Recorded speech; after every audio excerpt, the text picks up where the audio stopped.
నల్గొండ జిల్లాలో తీవ్ర విషాదం నెలకొంది. పెళ్ళైన 12 రోజులకే రోడ్డు ప్రమాదం జరిగి భార్యాభర్త ఇద్దరూ కూడా చనిపోయేంత పరిస్థితికి వచ్చారు. భార్య చనిపోయింది, భర్త తీవ్ర గాయాలతో కొన ఊపిరితో కొట్టుముట్టాడుతున్న పరిస్థితి. 2 వారాల క్రితమే పెద్దల్ని ఒప్పించి మరీ ఈ జంట పెళ్లి చేసుకున్నారు. భార్యతో కలిసి బైక్ మీద వెళ్తుండగా ఒక్కసారిగా ప్రమాదానికి గురయ్యారు. ప్రేమించి పెద్దల్ని ఒప్పించి వివాహం చేసుకున్నటువంటి ఈ జంటని కాలం కబళించేసింది. పెళ్ళైన కొద్ది రోజులకే రోడ్డు ప్రమాదం ఇద్దరిని కూడా అంటే వాళ్ళు మళ్ళీ కోలుకోలేనటువంటి పరిస్థితిలో ప్రమాదం వాళ్ళని ముంచేసింది. మృత్యువు ఆ యువతిని కబళించేసింది. ఆ యువకుడు మాత్రం ఆసుపత్రిలో కొట్టుమిట్టాడుతున్నాడు. ఈ దురదృష్టకరమైన ఘటన నల్గొండలో జరిగింది. కుటుంబ సభ్యులు ఎంతగా రోధిస్తున్నారు చూడండి. నల్గొండ జిల్లా గుర్రంపోడు మండలం చామ్లేడు గ్రామానికి చెందిన చిలువేరు నవీన్, నాంపల్లి మండలం దామెర గ్రామానికి చెందిన అనూష ఇద్దరు ప్రేమించుకున్నారు. ముందు ఒప్పుకోలా వీళ్ళు పెళ్లికి, తర్వాత అతి కష్టం మీద ఒప్పించి ఇద్దరు ఒక్కటయ్యారు. పెద్దలు అంగీకరించడంతో అప్పుడు పెళ్లి చేసుకునే పరిస్థితి. 2 వారాలు అవుతుంది, 14 రోజులు అవుతుంది వాళ్ళు వివాహం చేసుకుని కూడా. ఆ తర్వాత పోలీసులు కౌన్సిలింగ్తో పెద్దలు కూడా సమ్మతించారు. 3 రోజుల క్రితం గుళ్ళో వాళ్ళు పెళ్లి చేసుకున్నటువంటి పరిస్థితి ఉంది. పెళ్లి అనంతరం నవీన్ తన భార్య అనూషతో కలిసి నిన్న సాయంత్రం ద్విచక్ర వాహనం మీద గుర్రంపోడు గ్రామానికి బయలుదేరారు. గుర్రంపోడు సమీపంలోని వంతెన మీదకి వచ్చేసరికి ద్విచక్ర వాహనం అంటే వీళ్ళ బైకు ఇంకొక బైక్ని బలంగా ఢీకొట్టేసింది. నవీన్ కింద పడిపోయాడు, తలకు గాయమైంది. తీవ్రంగా గాయమైపోయినటువంటి పరిస్థితి తలకి. తర్వాత ఆమె ఎగిరి అవతల పడిందండి.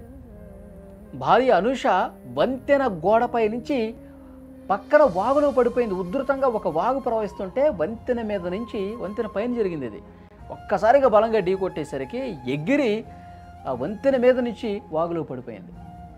సో వెంటనే అక్కడ స్థానికులు ఈ ప్రమాదాన్ని గుర్తించి వాళ్ళకి సమాచారం అందించగా రాగానే కొంతమంది వాగులో దిగి వెతికి 20 నిమిషాలు పట్టింది ఆమె వెతికి బయటికి తీసేసరికి. అనూషతో పాటు నవీన్ను కూడా ఇద్దరిని ఆసుపత్రికి తీసుకెళ్లారు.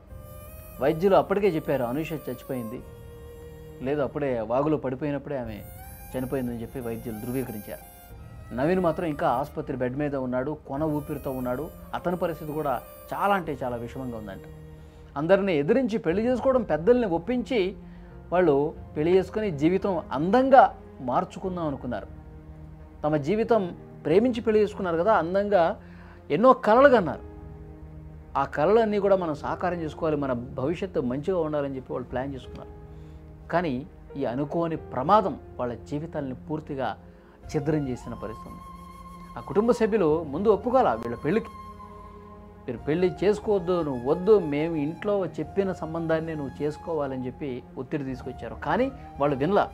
మేము కలిసి బతకాలనుకుంటున్నాం, మీరు ఎంత చెప్పినా మేము వినే పరిస్థితి లేదు, నేను అతన్నే పెళ్లి చేసుకుంటాను, నేను ఆ అమ్మాయినే చేసుకుంటాను చెప్పి ఇతను అలా మొండిగా ఉండేసరికి తర్వాత పోలీసుల దగ్గర కూడా మ్యాటర్ వెళ్ళింది. పోలీసులు కూడా తల్లిదండ్రులను పిలిచారు, మాట్లాడారు, ఒప్పించారు. ఆఖరికి 2 వారాల క్రితం వాళ్ళు పెళ్లి చేసుకున్నటువంటి పరిస్థితి ఉంది. తర్వాత మళ్ళీ గుళ్ళో కూడా పెళ్లి చేసుకున్నారు. కాళ్ళ పారాణి ఆరకముందే నవవధువు ఈ విధంగా తనువు చాలించటం, ఆ యువకుడు ఇక ప్రాణాలతో పోరాడుతుండడం అందరినీ తీవ్ర బాధకు గురి చేస్తోంది. చాలా అంటే చాలా బాధాకరమైన విషయం. ఆ కుటుంబ సభ్యులందరూ కూడా రోధిస్తూ ఉన్నారు. ఒక్కసారి చూడండి ఆ తల్లి ఎట్లా రోధిస్తారు.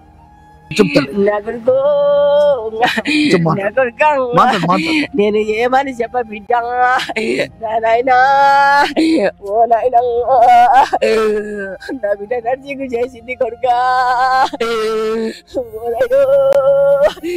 ఓరైనా 6 నెలలు ఇంట్లో చేసింది నాయనా, ఓరైనా ఇళ్ళ నుంచి నిశ్వాస పట్లకు తోలేరు కొడుకా, ఓ నాయన ఓరైనా నిశ్వాస పట్ల నిజమైన బాధ పోయింది కొడుకా, ఓరైనా ఓరైనా 6 నెలలు అయినాక ఓరైనా ఓరైనా ఎక్కడ పోయి పట చేస్తున్నా, ఓరైనా ఓరైనా 5 తులాల బంగారం పెడుతున్నా, ఓరైనా ఓరైనా